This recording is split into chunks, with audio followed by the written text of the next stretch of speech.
One of the questions I get asked a lot is, how do you get stuff done?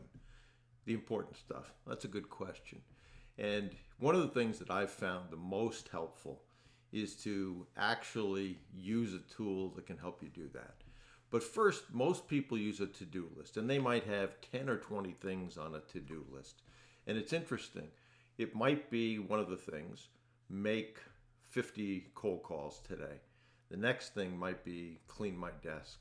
And there's a tendency to want to cross things off a to-do list. So when you look at a to-do list, you say, okay, that's going to take me a couple hours. Boy, cleaning the desk is going to take me 10 minutes. So I'm going to do that, and you cross it off. What really is important, though, is to concentrate on what is the highest and best use of your time. What is going to get you to the goal that you have the quickest, and to make sure that those activities are what you're working on. And one of the tools that I've found to be the most helpful is from a company called Best Self. I'm going to include a screenshot of the page, but they have a self journal. It's reasonably inexpensive. About every 3 months you get another journal if you want to do that. It's less than $35. And what's important about it is it makes you think about long term what your goal is, then break that down into 13-week goals, then into weekly goals, then into daily goals.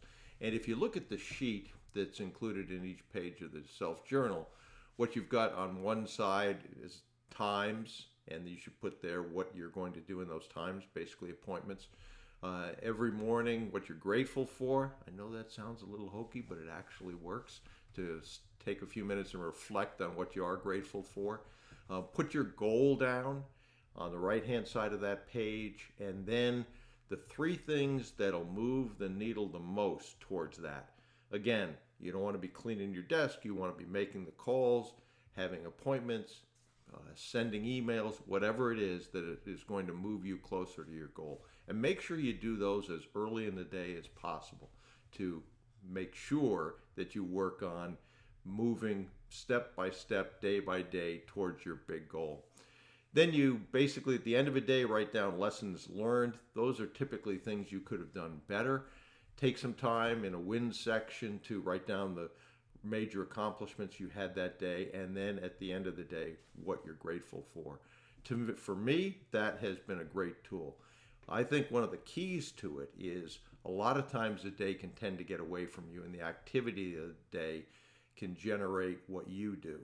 And so if you, the night before, sit down with a journal like this, and you can just print off this page and use it and see if it works for you, take a look at that, write in the times and the appointments you have. There is absolutely nothing wrong, and there's a lot right with making an appointment with yourself. So maybe between 7 and 8 in the morning, you're going to send emails to prospects.